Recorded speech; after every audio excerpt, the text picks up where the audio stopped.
Hello friends, welcome है आप सभी का आपके इस कृष्णा एजुकेशन यूट्यूब चैनल पर, जो केवल और केवल बोर्ड एग्जामिनेशन की तैयारी करवाने के लिए बनी है। इसलिए इस चैनल को आपने अभी तक सब्सक्राइब नहीं किया तो इस चैनल को सब्सक्राइब कर दें और साइड के बेल नोटिफिकेशन को भी जरूर प्रेस कर दें, ताकि हमारी वीडियोज़ का लेटेस्ट नोटिफिकेशन आप तक सबसे पहले पहुँच सके। आज मैं आपको इस वीडियो में कक्षा 11 हिंदी दिगंत भाग 1 का 12वां पाठ गांव के बच्चों की शिक्षा का सब्जेक्टिव क्वेश्चन आंसर करवाने वाला हूं। अर्थात आज मैं आपको गांव के बच्चों की शिक्षा पाठ का जो पाठ्य पुस्तक में प्रश्न उत्तर दिया हुआ रहता है, सेम उन्हीं प्रश्नों का आंसर आपको अच्छे से याद करवाने वाला हूं।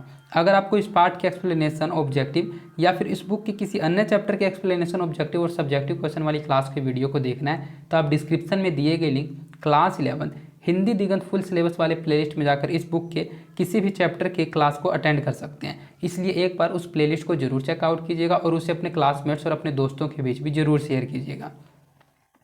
यहाँ सभी विषयों का पीडीएफ बिल्कुल फ्री दिया जाता है, तो इस फ्री पीडीएफ को प्राप्त करने के लिए आप हमारे टेलीग्राम चैनल को ज्वाइन कर लीजिए। टेलीग्राम चैनल का लिंक डिस्क्रिप्शन में भी दिया हुआ है और आप टेलीग्राम एप्लीकेशन में कृष्णा एजुकेशन 12th सर्च करके भी ज्वाइन हो सकते हैं। तो चलिए बिना किसी देरी के अब इस क्लास को स्टार्ट करते हैं। आपके पाठ्य पुस्तक में मैंने आपको कई बार बता रखा है, दो तरह के क्वेश्चन होते हैं, एक पाठ के साथ और एक पाठ के आसपास।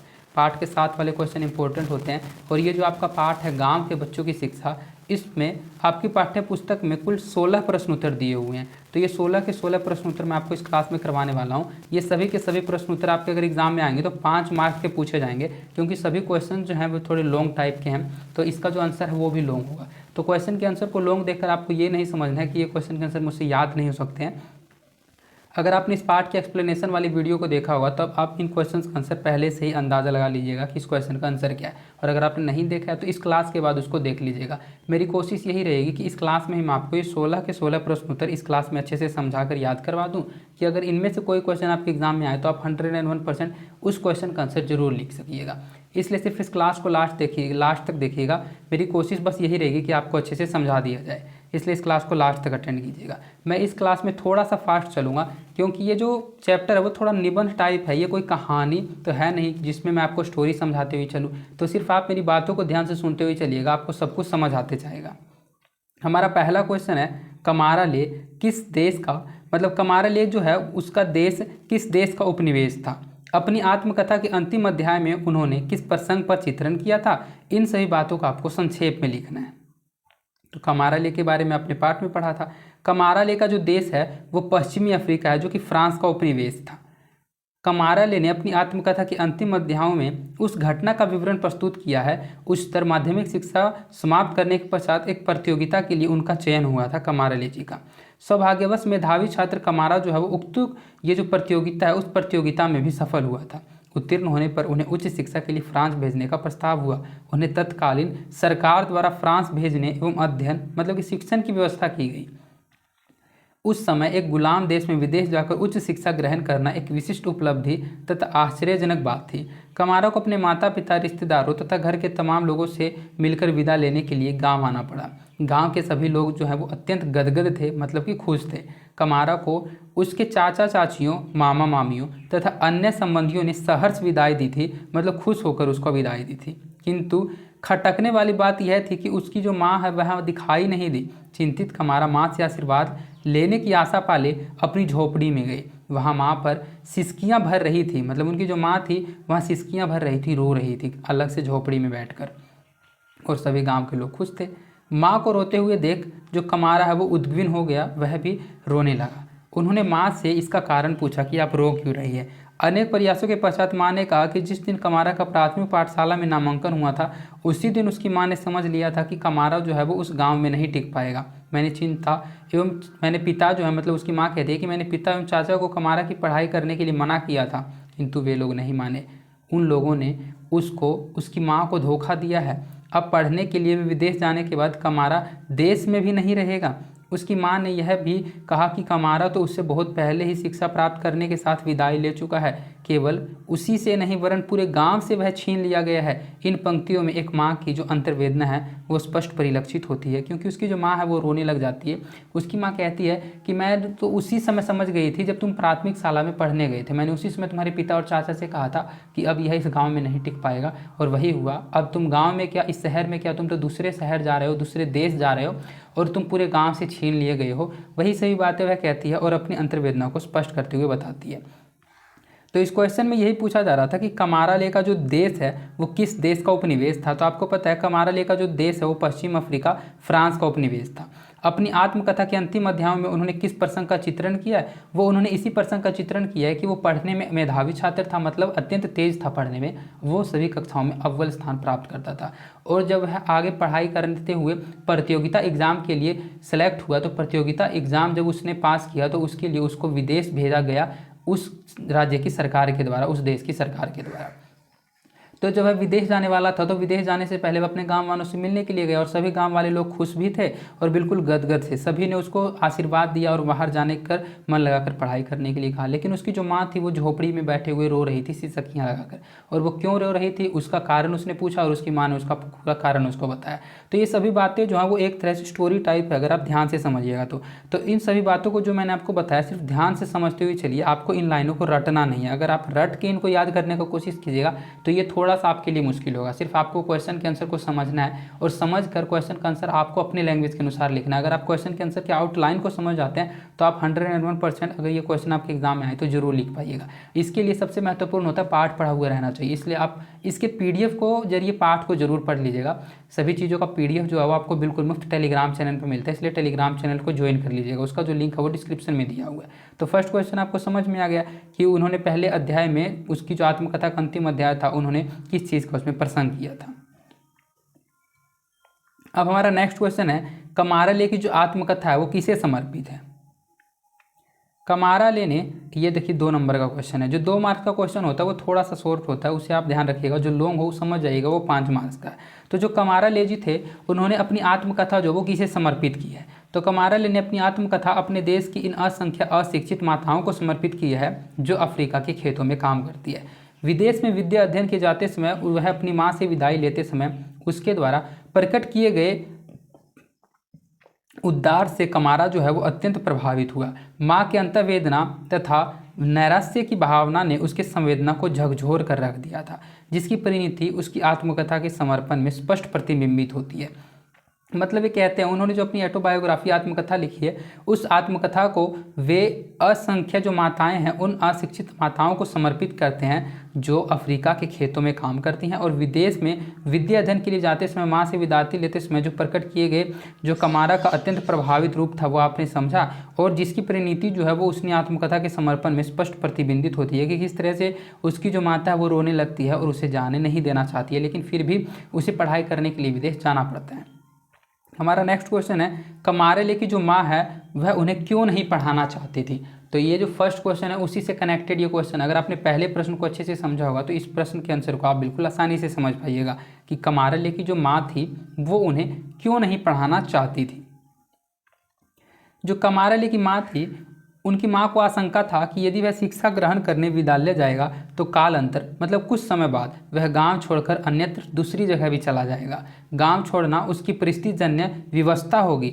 जब वह अपना देश छोड़कर उच्च शिक्षा ग्रहण करने हेतु फ्रांस जाने लगा तो उसकी माँ को पूर्ण विश्वास हो गया कि अब वह अपने देश अफ्रीका में नहीं रह पाएगा, विदेश चला जाएगा, और माँ की ममता उसे ऐसा सोचने पर विवश कर रही थी। इसीलिए मतलब इस क्वेश्चन में ये पूछा जा रहा है कि कमारा की जो माँ है वो उन्हें क्यों नहीं पढ़ाना चाहती थी।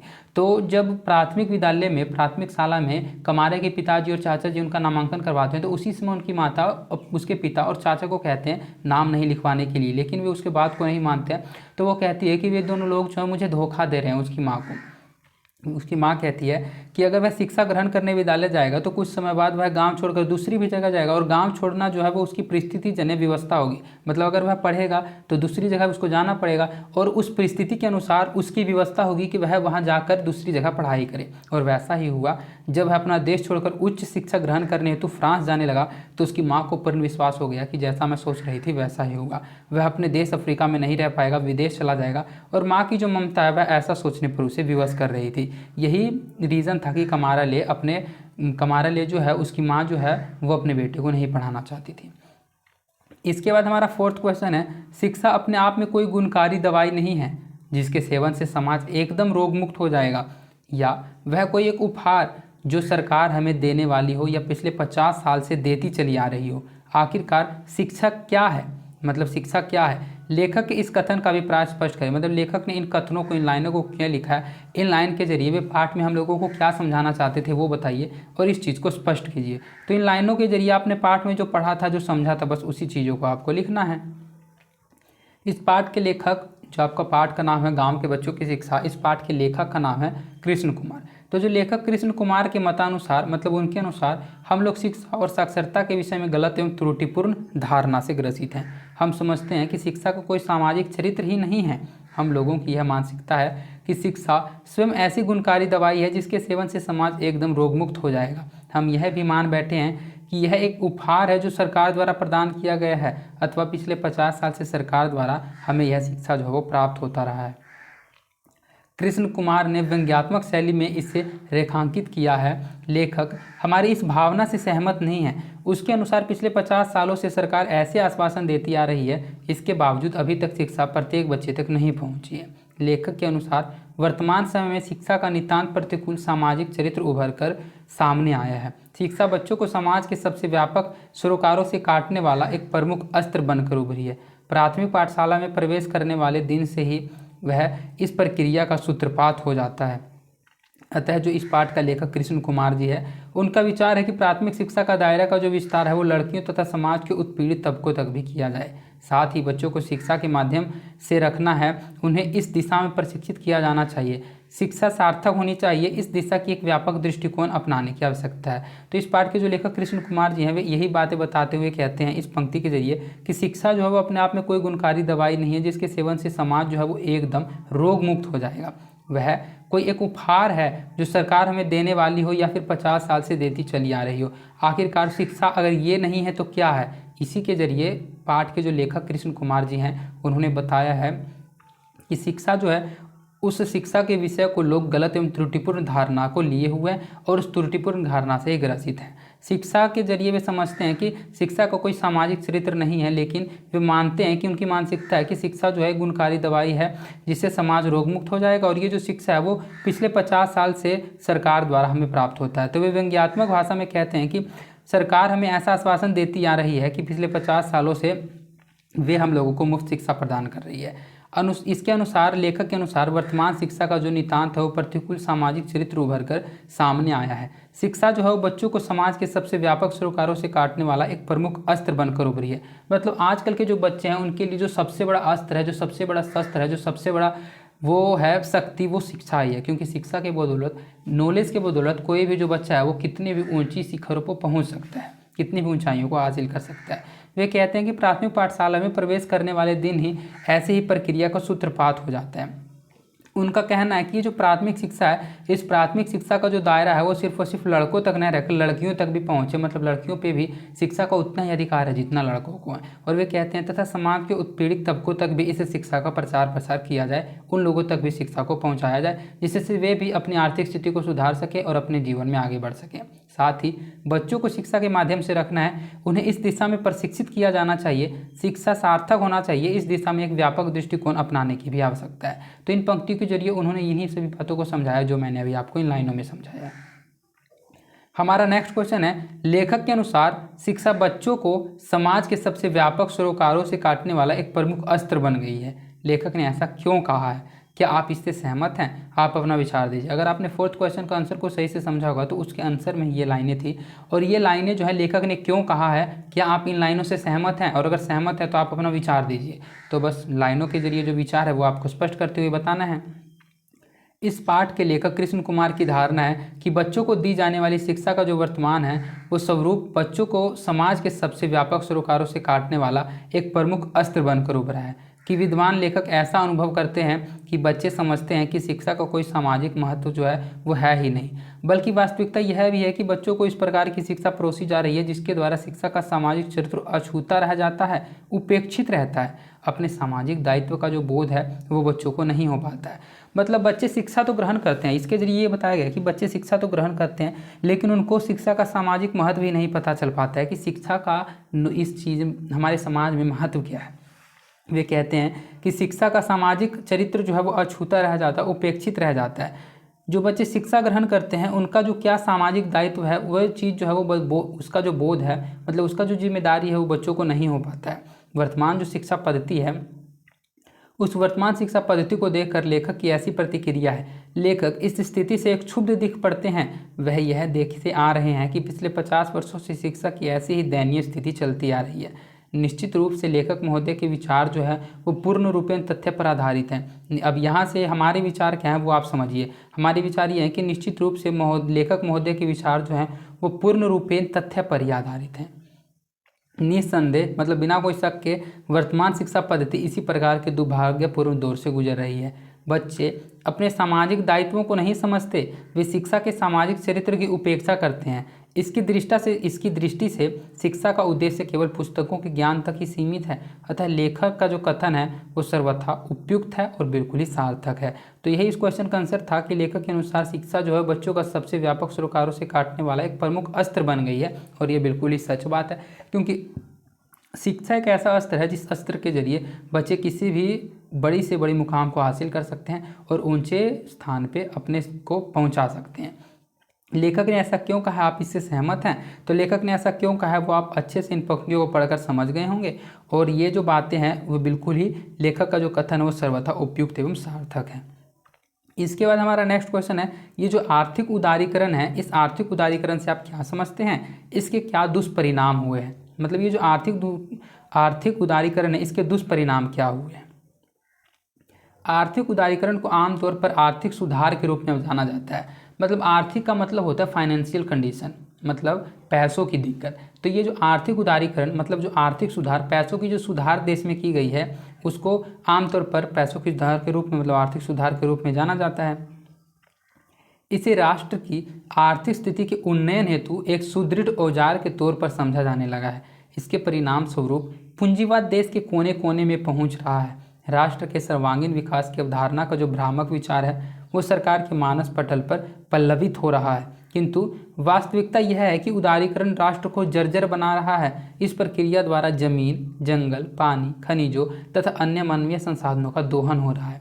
आम आदमी से छीनकर इन्हें कुल पूंजीपति घरानों तथा विदेशी कंपनियों के हवाले किया जा रहा है। इन संसाधनों को, यह जो प्रक्रिया है, इन चीज़ों को पूंजीपति घरानों और विदेशी कंपनियों के हवाले किए जाने की यह प्रक्रिया निरंतर जारी है। देश के कोने कोने से आम आदमी अपनी जीवन से विस्थापित हो रहे हैं, अपने बच्चों से दूर जाकर अन्यत्र रोजी रोटी कमाने के लिए विवश हैं। मतलब अगर कोई व्यक्ति है, अगर उसका रोजी रोटी कुछ ज़मीन हो और उस ज़मीन को अगर छीन लिया जाए, उस जंगल को छीन लिया जाए, तो वह तो अन्यत्र जगह दूसरी जगह ही जाएगा, रोजी रोटी कमाने के लिए विवश हो जाएगा। अब आगे लोग इस तथ्य से भली भांति परिचित हैं कि आर्थिक उदारीकरण देश को किस ओर ले जा रहा है और इस स्थिति इससे उदारीकरण से उपजे दुष्परिणाम का जो सहज है वो अनुमान लगाया जा सकता है। मतलब क्वेश्चन ये था कि आर्थिक उदारीकरण से आप क्या समझते हैं और इसके क्या दुष्परिणाम है। तो आर्थिक, अगर इसको मैं आपको आपकी भाषा में समझाऊं तो इसमें सिर्फ आपको इतना समझना है कि आर्थिक उदारीकरण का मतलब होता है आर्थिक सुधार। देश में ये जो पैसों की कमी है, इन पैसों की कमी को दूर करना और देश उन्नति करना, विकासशील देश को विकसित देश बनाने के लिए ये आर्थिक उदारीकरण जैसे तथ्यों को चलाया जाता है।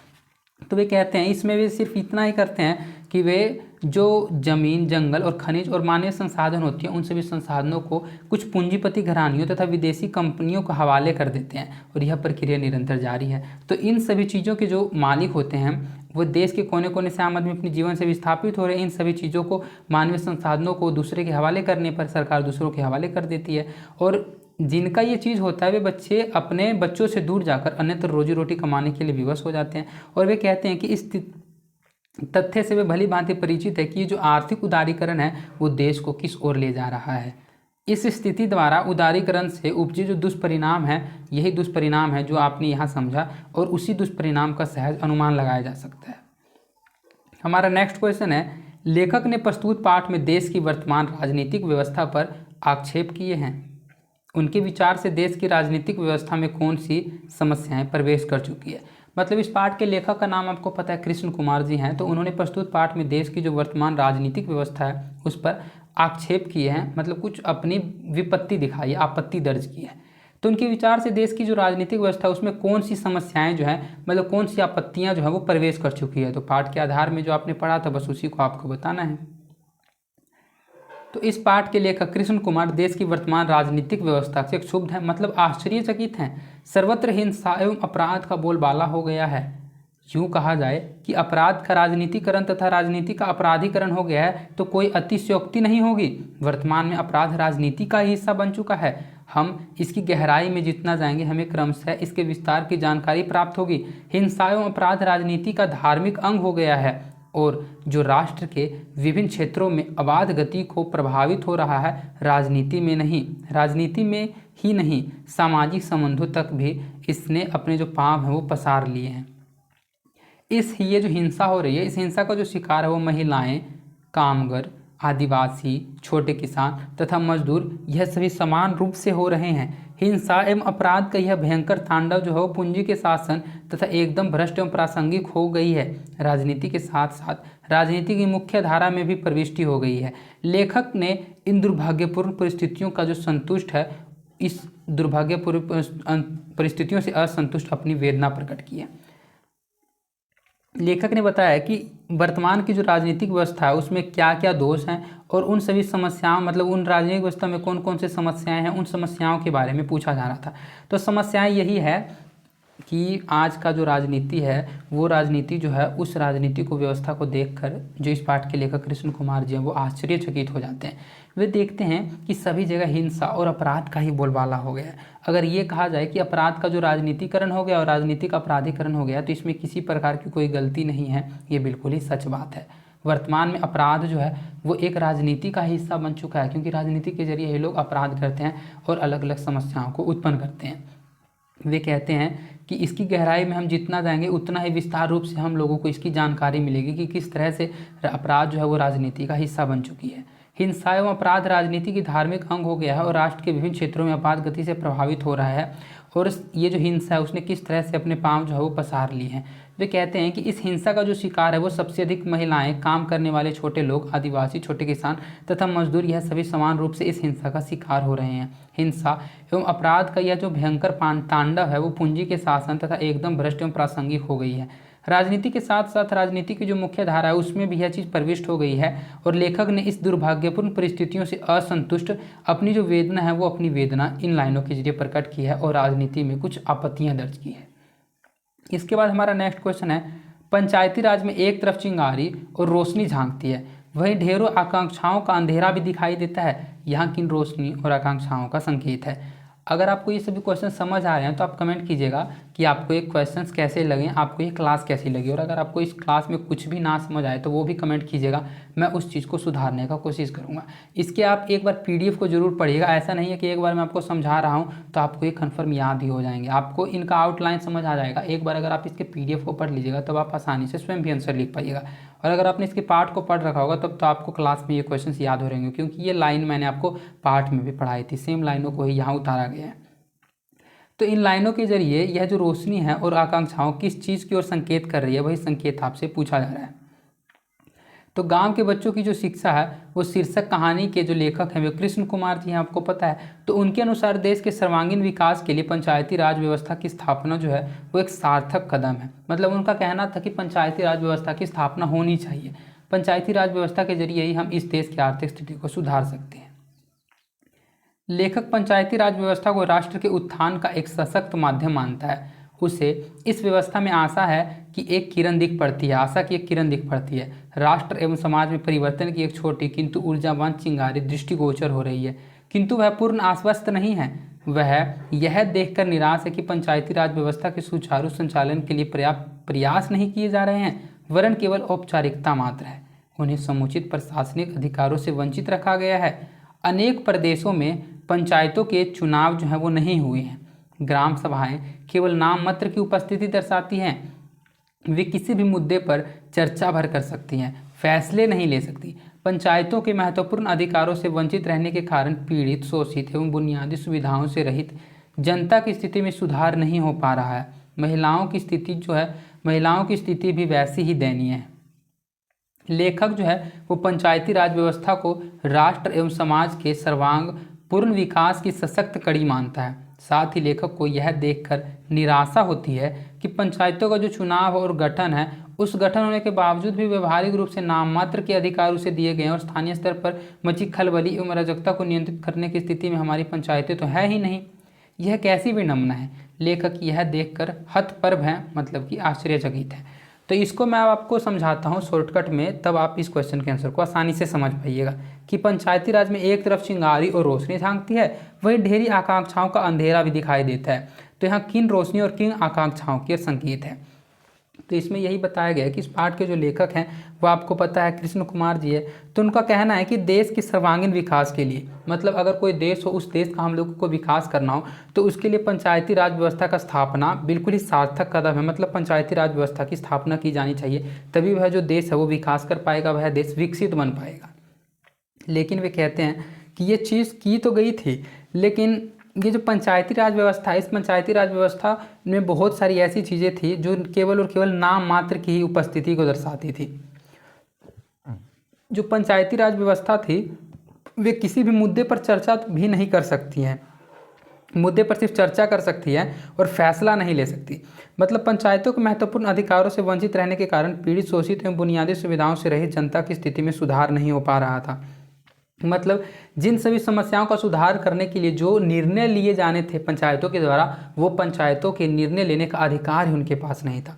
मतलब अगर आपको मैं शॉर्टकट में बताऊं कि अगर आप किसी काम को करना चाहते हो और आपके पास उस काम को करने का अधिकार तो हो, लेकिन उस काम को करने के अधिकार का निर्णय लेना नहीं हो, मतलब तो अब उस काम को कैसे कर पाइएगा। वही चीज़ में बताई गई है कि अगर किसी व्यक्ति को कोई काम सौंपा जाए और वो काम सिर्फ और सिर्फ उसके नाम मात्र का हो, उसमें वह ना ही किसी तरह का छेड़छाड़ कर सकता है, ना ही वह उसमें विचार विमर्श तो कर सकता है कि वह काम ऐसे होना चाहिए, वैसे होना चाहिए, लेकिन वह उस काम के प्रति कोई निर्णय नहीं ले सकता है। उसका अधिकार निर्णय लेने का है ही नहीं, तो वह काम हो कैसे पाएगा। सिर्फ आइडिया से ही कोई काम थोड़ी होता है। तो वही चीज़ में बताई गई कि जो पंचायती राज व्यवस्था है उसमें यही चीज़ थी कि वह सभी चीज़ को नियंत्रित कर तो सकती थी, लेकिन हमारी पंचायत में ऐसी बात इसलिए नहीं थी क्योंकि उनको सिर्फ और सिर्फ नाम मात्र के ही अधिकार मिले हुए थे। वे किसी भी अधिकार के जरिए किसी चीज़ पे निर्णय नहीं ले सकती थी, सिर्फ और सिर्फ विचार विमर्श कर सकती थी।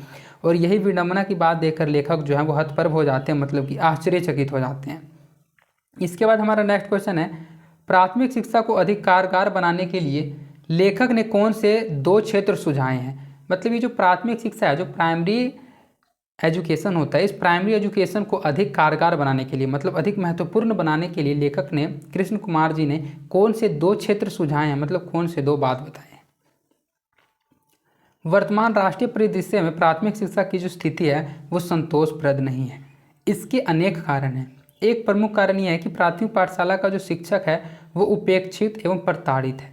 एक और बालकों तथा बालिकाओं का पाठांकन में पाठशाला में नामांकन के पश्चात ऐसी परिस्थितियां सृजित की जाती है कि वे बच्चे स्वयं स्कूल छोड़ देते हैं। बच्चों को उपेक्षा तथा अपमान का चूंट पीना पड़ता है। प्रारंभिक कक्षाओं में उन्हें प्रताड़ना का शिकार होना पड़ता है।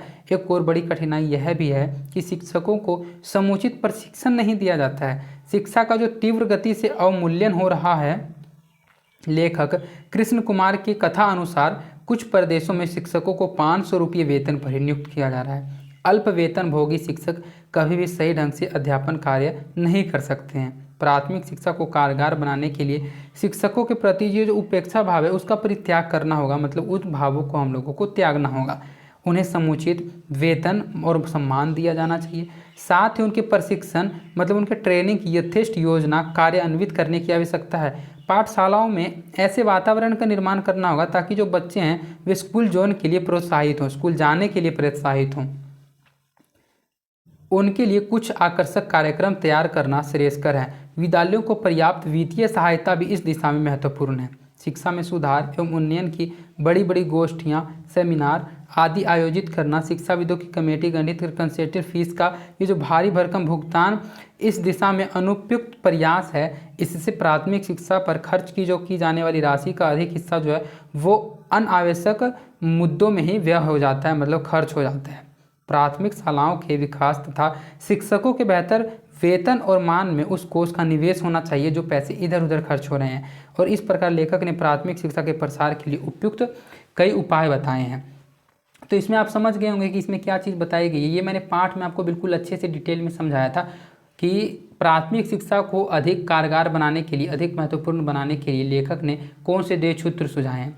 तो लेखक का कहना है कि प्राथमिक शिक्षा जो है वो अभी संतोषप्रद नहीं है, मतलब उससे बच्चे जो है वो संतुष्ट नहीं है। अगर बच्चों का नामांकन करवाया भी जाता है तो वे स्वयं स्कूल को छोड़ देते हैं और बच्चों को प्रताड़ित किया जाता है। तो इसका रीज़न सिर्फ और सिर्फ टीचर ही नहीं है, जो प्राथमिक शिक्षा के प्राथमिक शाला के जो शिक्षक होते हैं, इसका सबसे बड़ा रीज़न है कि उनका जो वेतन है वो बिल्कुल ही कम होता है। उनको 500 रुपये वेतन पर नियुक्त किया जाता है और जिस शिक्षक को कम वेतन मिलेगा वो कभी भी सही ढंग से टीचिंग का कार्य मतलब अध्यापन का कार्य नहीं कर सकता, अच्छे तरीके से नहीं पढ़ा सकता है। तो इस पाठ के लेखक कृष्ण कुमार जी कहते हैं कि सबसे पहले तो हम लोगों को ये जो शिक्षक का जो वेतन है उस शिक्षक के वेतन को बढ़ाना चाहिए, उनके मान सम्मान का बढ़ाना चाहिए और उनके प्रति जो उपेक्षा भाव हमारे मन में है कि वे अच्छे तरीके से बच्चों को नहीं पढ़ाते हैं, उन भावों का त्याग करना चाहिए और उन्हें समुचित वेतन दिया जाना चाहिए और उन लोगों की उस लेवल की ट्रेनिंग दिया जानी चाहिए जिस लेवल के लिए उनकी आवश्यकता है।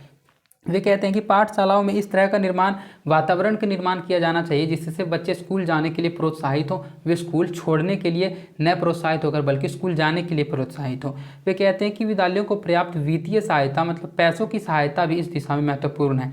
तो ये जो फंड मिलते हैं स्कूलों को, लेकिन ये इधर उधर खर्च हो जाते हैं बड़े बड़े सेमिनार में, बड़े बड़े गोष्ठियों में। शिक्षाविदों की जो कमेटी होती है उसकी जो कंसल्टेंसी फीस होती है मतलब कि जो सलाहकार सलाह देने का पैसा लेते हैं, इन सभी चीज़ों में भारी भरकम खर्च हो जाता है जो शिक्षा के लिए पैसे आते हैं फंड में। लेकिन वे कहते हैं कि इससे प्राथमिक शिक्षा पर खर्च की जाने वाली राशि का जो अधिक हिस्सा है वो इन्हीं सभी अनावश्यक कार्यों में खर्च हो जाता है। वे कहते हैं लेखक कि प्राथमिक शालाओं के विकास तथा शिक्षकों के बेहतर वेतन में इस कोष का निवेश करना चाहिए। मतलब प्राथमिक शालाएं कैसे है उनका विकास किया जाना चाहिए, शिक्षकों को बेहतर वेतन दिया जाना चाहिए। इन सभी चीज़ों में अगर इन सभी चीज़ों में इन पैसों को खर्च न करके इन दोनों चीज़ों में किया जाना चाहिए तो ये जो शिक्षा की पद्धति है वो बहुत अधिक तक सुधर जाएगी। और इस प्रकार लेखक ने प्राथमिक शिक्षा के प्रसार के उपयुक्त बताए हैं कि हम लोगों को इन्हीं सभी रूल्स को फॉलो करना चाहिए।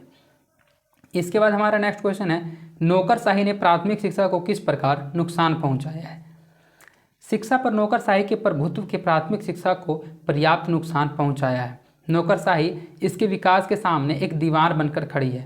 वह प्राय हर अच्छे कार्यक्रम का विरोध करती है। इस दिशा में गहराई तक जाने पर यह तथ्य जो है वो स्पष्ट हो जाता है। पंचायतें इसकी मूक गवाह है। बड़ी बड़ी कमेटियों और कमीशनों द्वारा सुझाए गए शैक्षिक सुधार नौकरशाही द्वारा ठंडे बस्ते में डाल दिए जाते हैं। अच्छे से अच्छे सुझाव जो हैं और संभावनाएं जो हैं वो कुचल दी जाती है। इसके मूल में अफसरों की मानसिकता अपने प्रभुत्व को बनाए रखने की होती है। वह अपनी ताकत कम होते देखना नहीं चाहता। विडंबना यह है कि शिक्षा की विफलताओं का सारा दोष जो प्राथमिक शाला के निरीह शिक्षकों पर थोप दिया जाता है, जबकि वे हमारे साथी हैं। मतलब ये जो शिक्षक हैं वो हमारे साथी हैं, शत्रु नहीं है, लेकिन फिर भी उन्हीं पे सभी जो जिम्मा है वो थोप दिया जाता है। इससे यह निर्विवाद स्पष्ट हो जाता है कि नौकरशाही जो प्राथमिक शिक्षा को अत्यधिक नुकसान पहुंचाया जा रहा है।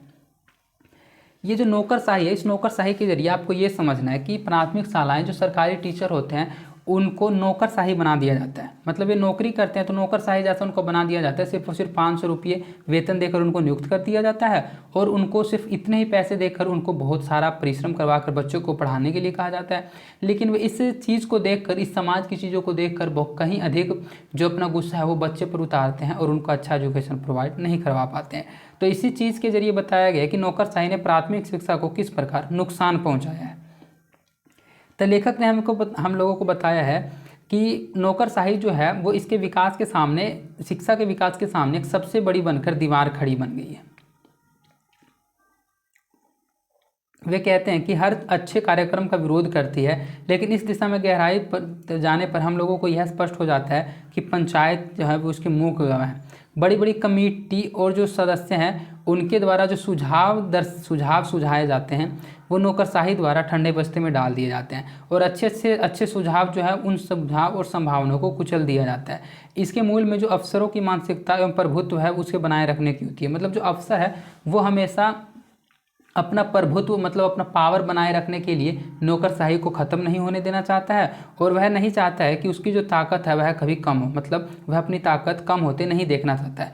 विडंबना तो यह है कि शिक्षा की विफलताओं का सारा दोष जो है वो प्राथमिक शाला के निरीह शिक्षकों पर ही थोप दिया जाता है। मतलब लेखक कहते हैं कृष्ण कुमार जी कि सबसे बड़ी विडंबना की बात तो यह है कि ये जो दोष है, मतलब इन सभी समस्याओं का जो विवरण है वो सब चीज़ें उस शिक्षकों पर ही थोप दिया जाता है जे वे उस शिक्षक के, उस पाठ के शिक्षक हैं। मतलब समाज में ऐसा कहा जाता है कि इस विद्यालय के जो शिक्षक हैं उन्हीं के द्वारा बच्चे जो हैं वो अच्छे से पढ़ाई नहीं कर पा रहे हैं। लेकिन ये जो शिक्षक है वे हमारे साथी हैं, शत्रु नहीं है। लेकिन यही विडंबना की बात है कि उन पर ही यह शिक्षकों पर निर ही थोप दिया जाता है। तो इससे यह निर्विवाद स्पष्ट हो जाता है कि नौकरशाही जो है वो प्राथमिक शिक्षा को अत्यधिक नुकसान पहुंचाया है। तो नौकरशाही ने प्राथमिक शिक्षा को किस प्रकार नुकसान पहुंचाया वो आप अच्छे से समझ गए होंगे। इसके बाद आपका सिर्फ 6 क्वेश्चन इस क्लास में और बचा है। इसमें कुल मैं आपको 16 क्वेश्चन करवाने वाला था। तो अगर आपने इस क्लास को अभी तक देखा है तो सिर्फ इस क्लास को लास्ट तक देखिए, आगे के क्वेश्चन में जल्दी समाप्त करवाने वाला हूँ। हमारा नेक्स्ट क्वेश्चन है, प्राथमिक शिक्षा की असफलता का दोष किन्हें दिया जाता है। तो मैंने अभी आपको बताया प्राथमिक शिक्षा की असफलता का दोष जो वो शिक्षकों पर ही ठेल दिया जाता है, थोप दिया जाता है, जैसा कि आपने 10वें क्वेश्चन में पढ़ा। तो उसी को आपको समझना है कि प्राथमिक शिक्षा की असफलता का जो दोषारोपण है वो प्राथमिक शाला के शिक्षकों पर ही किया जाता है। पिछले कई पीढ़ियों से इस प्रकार की प्रतिक्रिया जो है व्यक्त की जा रही है, परंतु अभी इसमें कोई भी सुधार नहीं हुआ है। ये जो प्राथमिक शिक्षा की असफलता का दोष है इसमें सिर्फ इतना ही पूछा जा रहा था। तो ये आपके एग्जाम में अगर आएगा तो 2 मार्क्स का क्वेश्चन आएगा। इसमें सिर्फ आपको इतना ही याद रखना है कि प्राथमिक शिक्षा की जो असफलता है उस असफलता का दोष सिर्फ और सिर्फ शिक्षकों पर ही थोप दिया जाता है, शिक्षकों पर ही थोप दिया जाता है और कहा जाता है कि शिक्षक ही अच्छा एजुकेशन प्रोवाइड नहीं करवा रहे हैं और वे अलग जो समस्याएं होती हैं उन समस्याओं पर ध्यान नहीं देते हैं। इसके बाद हमारा नेक्स्ट क्वेश्चन है, प्राथमिक शिक्षा के क्षेत्र में विदेशी धन के आगमन की अंतिम परिणति महिलाओं पर हिंसा के रूप में होनी है, कैसे। मतलब प्राथमिक शिक्षा के क्षेत्र में आपको पता है विदेशी धन मतलब कि कुछ फंड आते हैं, तो उन फंड का जो आगमन है उन आगमन की जो अंतिम परिणति है वो महिलाओं के हिंसा के रूप में होनी है। तो कैसे होनी है वो आप बताइए। देश में आज प्राथमिक शिक्षा के क्षेत्र में विदेशी धन के आगमन से अनेक समस्याएं उत्पन्न हुई है, जिसकी अंतिम परिणति महिलाओं पर हिंसा के रूप में प्रकट हुई है। आर्थिक उदारीकरण के बारे में आप अभी समझे होंगे, 2nd या 4th क्वेश्चन में मैंने आपको आर्थिक उदारीकरण के बारे में समझाया था। तो वही बताया गया कि आर्थिक उदारीकरण की व्यवस्थाओं के फलस्वरूप प्राथमिक शिक्षा के क्षेत्र में प्रचुर मात्रा में विदेशी धन आ रहा है। विधायक, मंत्री और अफसर दिन रात इसके बंदरबाट में लगे हैं तथा इसकी 70% से अधिक राशि जो है वो उनके पेट में ही चली जाती है। स्पष्ट है कि यह पैसा जो है वो बड़े पैमाने पर भ्रष्टाचार को जन्म दे रहा है। यह निर्विवाद तथ्य है कि भ्रष्टाचार जो है वो हिंसा की जननी है, हिंसा का प्रणेता है और जहाँ हिंसा होगी उसी की जो शिकार है वो विशेषकर महिलाएं ही होगी। अतः यह पूर्णतः सत्य है कि प्राथमिक शिक्षा के क्षेत्र में विदेशी धन की जो अंतिम परिणति है वो नारी उत्पीड़न ही है, जो हिंसा का रूप भी अक्सर धारण कर लेता है। ये जो विदेशी धन आपको पता है स्कूल वगैरह के लिए फंड आते हैं और उन फंडों का जो 70% पैसा है वो ये जो विधायक हैं, मंत्री है और नेता ये आपस में ही बांट लेते हैं, मतलब बंदर बांट लेते हैं और 70% से भी अधिक राशि वे अपने पेट में ही समा लेते हैं, मतलब उनको ले लेते हैं। अगर इस चीज़ को मैं लोकल लैंग्वेज में समझाऊँ तो मैंने आपको पाठ में भी समझाया था कि इस चीज़ को आप वर्तमान स्थिति में भी देख पा रहे होंगे। जैसा कि पता है हम लोग बिहार में रहते हैं, अगर मान के चलिए बिहार में किसी पुल निर्माण के लिए कोई फंड, उदाहरण के लिए मैं बताता हूँ, कोई पुल निर्माण के लिए कोई फंड जो है वो 1000 रुपये फंड में मिले हैं, उदाहरण के लिए आप समझिए। लेकिन क्या होता है कि वो जो 1000 रुपये पुल बनाने के लिए इश्यू तो किए जाते हैं, निकाले तो जाते हैं फंड, लेकिन वह जो 1000 रुपया है जो कॉन्ट्रैक्टर उसको बनवाता है उसके पास आते आते वह जो पैसा है वो सिर्फ 300 रुपये बचता है। मतलब 70% पैसा जो है वो आपस में ये जो विधायक, मंत्री और अफसर होते हैं वही आपस में बांट लेते हैं, घूस ले लेते हैं और उन्हीं पैसों को वे दबा लेते हैं। तो जो 30% में वो काम भी करना होता है, जो काम पहले बताया गया है, सभी को दिखाया गया है कि ऐसा काम होने वाला है, आगे जाके ऐसा पुल बनने वाला है, तो वह पुल वैसे ही पैसों में वैसे ही बना दिया जाता है। और आपको पता है उसका परिणाम क्या होता है कि किस तरह से वह पुल समय से पहले ही टूट जाता है और किस तरह के रोड और इंफ्रास्ट्रक्चर तैयार किए जाते हैं बिहार में, वो आपको पहले से ही पता है। तो यही चीज़ में बताई गई है कि जो विदेशी पैसे आते हैं शिक्षा के लिए, वो विदेशी पैसा जो है वो अंतिम रूप में हिंसा का रूप लेती है और वह हिंसा जो है सबसे अधिक महिलाओं पर होती है। तो इसका रीज़न यही है कि ये 70% से भी जो अधिक राशि है ये अफसर, विधायक और मंत्री के पेट में चली जाती है। और स्पष्ट बात यह है कि पैसा बड़े पैमाने पर जो है वो भ्रष्टाचार को ही जन्म दे रहा है। यह निर्विवाद तथ्य है कि भ्रष्टाचार जो वो हिंसा की जननी है, हिंसा का प्रणेता है और जहाँ हिंसा होगी उसका जो शिकार है वो विशेषकर महिलाएं होंगी। अतः यह पूर्णतः सत्य है कि प्राथमिक शिक्षा के क्षेत्र में विदेशी धन की जो अंतिम परिणति है वह नारी उत्पीड़न है, जो हिंसा का रूप भी अक्सर धारण कर लेता है। तो किस तरह से प्राथमिक शिक्षा के क्षेत्र में जो विदेशी धन का आगमन होता है उसकी अंतिम परिणति महिलाओं पर हिंसा के रूप में होनी है, वो कैसे होनी है वो आप समझ गए होंगे। क्योंकि पैसे तो पूरे शिक्षा के लिए मिलते नहीं हैं, उसमें से 70% पैसे तो जो हैं वो खर्च हो जाते हैं इधर उधर के फिजूल खर्चों में।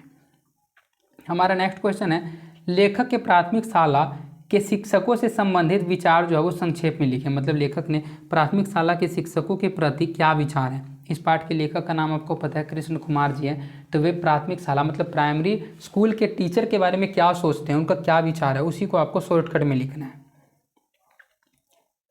प्राथमिक शिक्षा को अधिक बनाने की मतलब जो ये प्राथमिक शिक्षा है, जो प्राइमरी एजुकेशन है, उसको अधिक बनाने की दिशा में लेखक कृष्ण कुमार ने सारगर्भित सुझाव व्यक्त किए हैं। लेखक के मतानुसार प्राथमिक शिक्षा कोई अजूबा या दूर की कोड़ी नहीं है, बल्कि उसी संदर्भ में जन्म लेती है जो हमारे इर्द गिर्द रचा जा रहा है।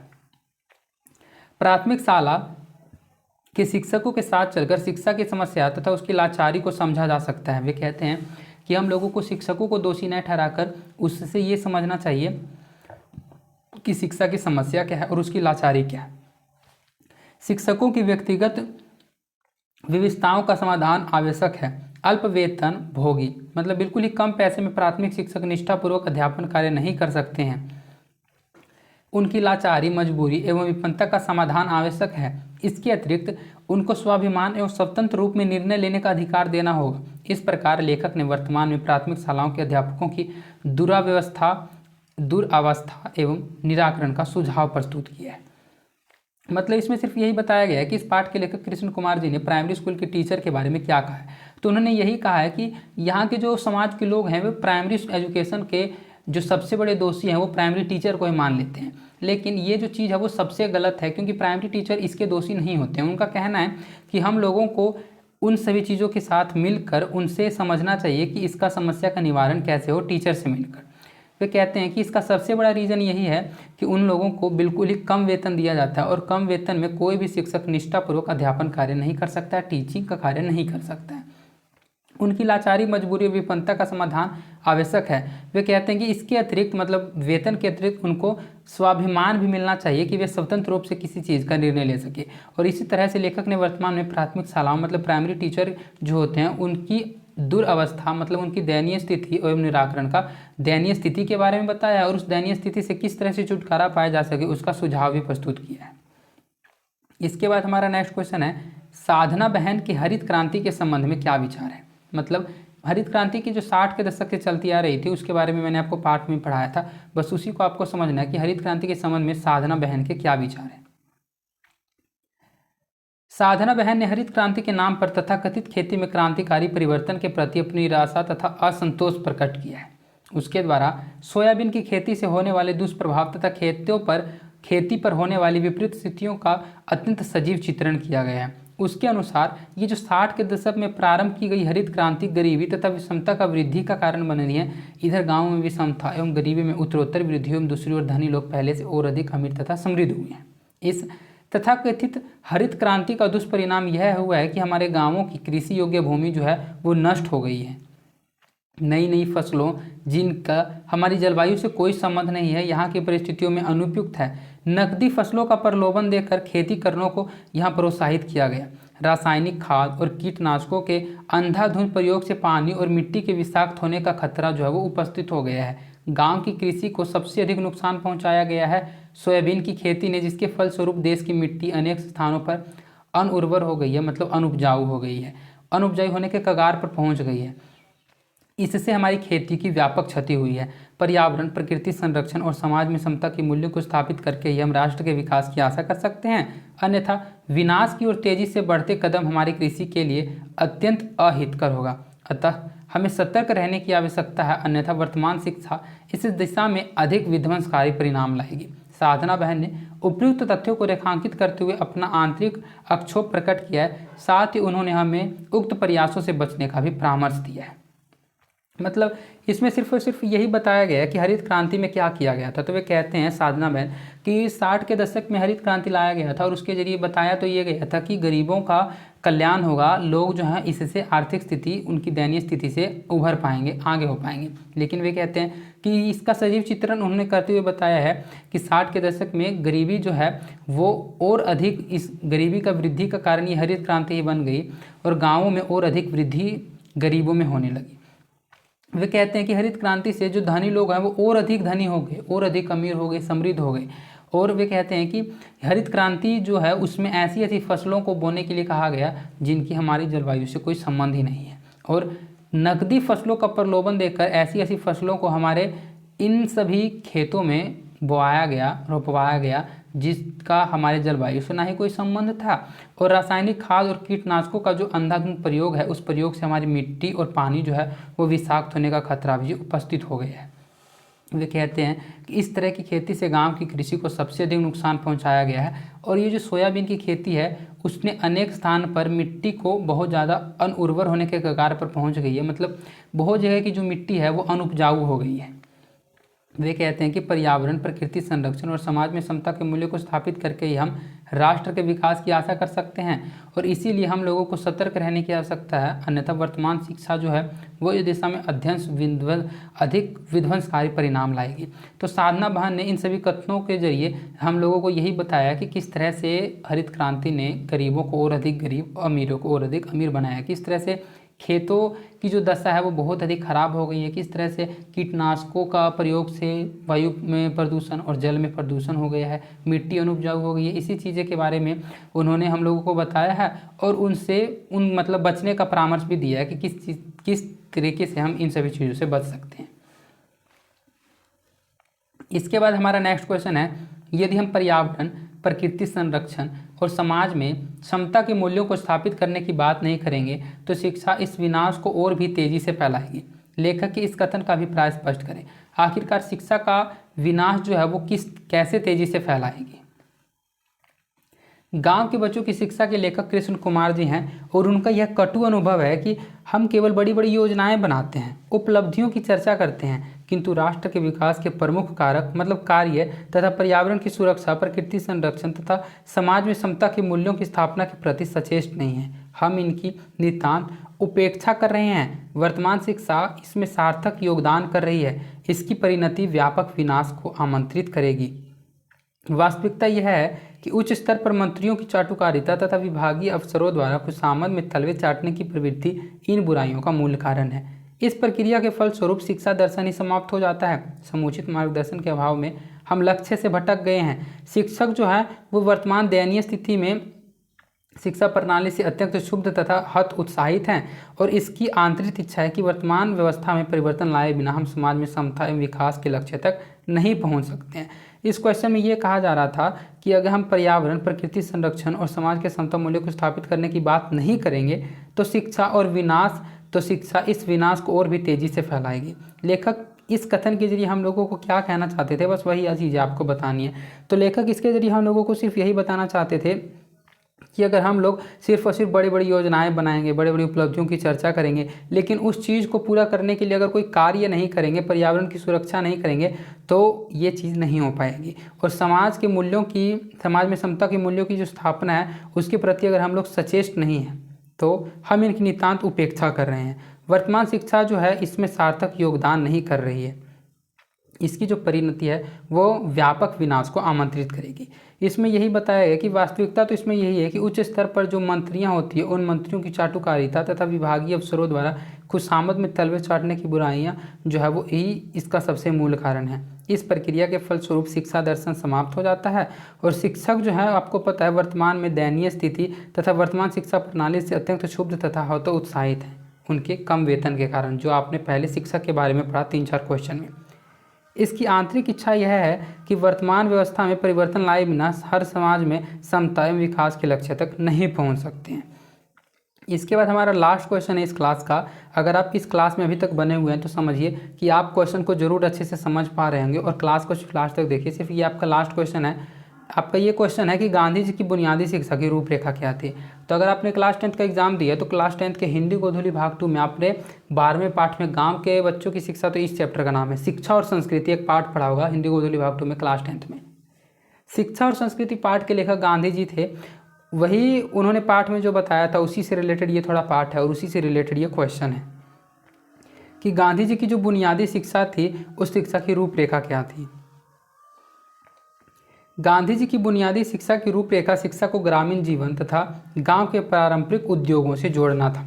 गांधी जी आज की शिक्षा विशेष तौर से प्राथमिक शिक्षा में नव जीवन का संचार करना चाहते थे। वस्तुतः वे ऐसा करने में पूर्ण सक्षम थे। बुनियादी तालीम की गांधी जी की कल्पना उनके ग्राम स्वराज्य के सपनों की आधारशिला थी। इसके माध्यम से ग्रामों की स्वायत्तता तथा ग्रामीणों को सम्मानपूर्वक जीने का हौसला देना उनका लक्ष्य था। इस प्रक्रिया में बुनियादी 40 की उनकी रूपरेखा आज भी प्रेरणादायक है तथा इस संदर्भ में कार्य करने को दिशा दे सकने में समर्थ है। शिक्षा के सामाजिक चरित्र पर सीधे प्रहार किए बिना शिक्षा और विनाशकारी विकास के बंधन को हम नहीं तोड़ सकते हैं। गांधी जी की जो बुनियादी शिक्षा की रूपरेखा थी वो उपयुक्त तथ्यों को रेखांकित करती है। इसके द्वारा हम आसानी से समझ सकते हैं कि आज की शिक्षा जो है वो ग्रामीण समाज की पुनर्रचना करने में पूर्णतः असक्षम है। हमें बुनियादी शिक्षा के माध्यम से प्राथमिक शिक्षा को एक ऐसे मुकाम पर पहुंचाना होगा जहां गांवों को स्वायत्तता, ग्रामीणों को सम्मानपूर्वक जीने का अधिकार तथा गांवों के पारंपरिक उद्योगों को संरक्षण प्राप्त हो सके। गांधी जी का बुनियादी शिक्षा का रूपरेखा सबसे पहले यही था कि लोगों को ऐसी शिक्षा दी जाए जो उनके ग्रामीण परिवेश से जुड़ी हुई हो और ग्रामीण परिवेश को समझते हुए वे शिक्षा ग्रहण कर सकें और वे अपने जीवन में आगे बढ़ सकें। वे कुछ हस्तकलाओं को सीख कर विद्यार्थी जो है वो आत्मनिर्भर बन सके। इन्हीं सभी बातों पर गांधी जी ने जोर दिया था और यही उन्होंने बताया था कि गाँव को आत्मनिर्भर हो जाना चाहिए, ग्रामीणों को सम्मानपूर्वक जीने का अधिकार मिलना चाहिए और गांवों का जो पारंपरिक उद्योग है, मतलब उस गांव में जो इंडस्ट्रियल एरिया है, जो वे पारंपरिक उद्योग चलाते हुए आ रहे हैं, उन सभी चीज़ों को संरक्षण प्राप्त हो सके। यही उनके बुनियादी शिक्षा की रूपरेखा थी गांधी जी के। तो इस पाठ में मैंने आपको 16 के 16 प्रश्न उत्तर बिल्कुल आसानी से समझाते हुए चला है, जिसमें मैं आशा करता हूँ कि आपको अधिकतर प्रश्न उत्तर समझ आ गए होंगे। ये चैप्टर थोड़ा सा अलग टाइप का था, थोड़ा लॉन्ग चैप्टर था, इसीलिए मैं थोड़ा सा फास्ट चला इस चैप्टर में इन सभी क्वेश्चंस में। तो मैं आशा करता हूँ कि ये क्वेश्चन आपको समझ आ गए होंगे और अगर आपके एग्जाम में ये क्वेश्चन आएंगे तो आप 101% कुछ ना कुछ जरूर लिख के आइए अगर आपने क्लास को ध्यान से देखा होगा। और अगर आपको अभी भी कुछ कम समझ आया तो इस चैप्टर के एक बार एक्सप्लेनेशन को जरूर देख लीजिएगा, उसके बाद आप इस पार्ट को समझ जाइएगा और इस क्वेश्चन को एक बार जरूर पढ़ लीजिएगा। इन सभी क्वेश्चंस का PDF आपको हमारे टेलीग्राम चैनल पे मिल जाएगा। टेलीग्राम चैनल का लिंक डिस्क्रिप्शन में भी दिया हुआ है और आप टेलीग्राम एप्लीकेशन में कृष्णा एजुकेशन 12 सर्च करके भी ज्वाइन हो सकते हैं, इसलिए टेलीग्राम चैनल को जरूर ज्वाइन कर लीजिएगा। वहाँ पर आपको सभी चैप्टर्स के ऑब्जेक्टिव, सब्जेक्टिव और एक्सप्लेनेशन के PDF मिल जाएंगे। ये आपका हिंदी गोधुली गद्य खंड के आखिरी पार्ट था, गांव के बच्चों की शिक्षा। इसके बाद आपका काव्य खंड है, लेकिन मैं गद्य खंड तक ही आपकी क्लासेस करवा पाऊंगा, इसके बाद काव्य खंड की क्लासेस मैं आपके लिए नहीं करवा सकता हूं। तो उससे पहले मैं आपको बताना चाहूँगा कि अगर आपको ये क्लास अच्छी लगी है तो इस क्लास को लाइक कर दीजिए, इस चैनल को सब्सक्राइब कर दीजिए, साइड के बेल नोटिफिकेशन को प्रेस कर दीजिए, जिससे मेरा मोटिवेशन बना हुआ रहता है और मुझे और अधिक वीडियोज़ बनाने की प्रेरणा मिलती है।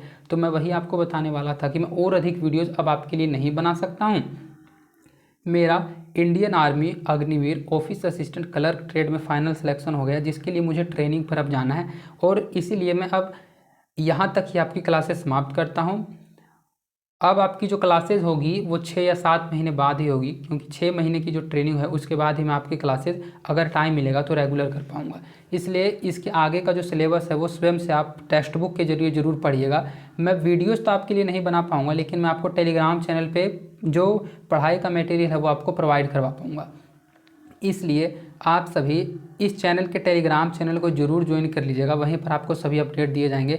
और ये जो PDF मैं आपको देता हूँ ये बिना वीडियो बनाए भी मैं आपको मुफ्त में सभी PDF आगे भी अन्य चैप्टर्स के देते रहूँगा अगर मुझे टाइम मिलेगा तो, क्योंकि बहुत सारा कंटेंट मैंने पहले से तैयार कर रखा था। मैं काव्य खंड भी आपको पढ़ाने वाला था, लेकिन मैंने आपको बताया था कि बीच में मेरा तबीयत खराब हो गया था, 15 दिन बुखार के कारण, मलेरिया के कारण मुझे वीडियो बनाने में परेशानी हुई और मैं 15 से 20 दिन लगातार आपकी क्लासेज नहीं ले पाया, जिस कारण से आपका काव्य खंड कंप्लीट नहीं हो पाया।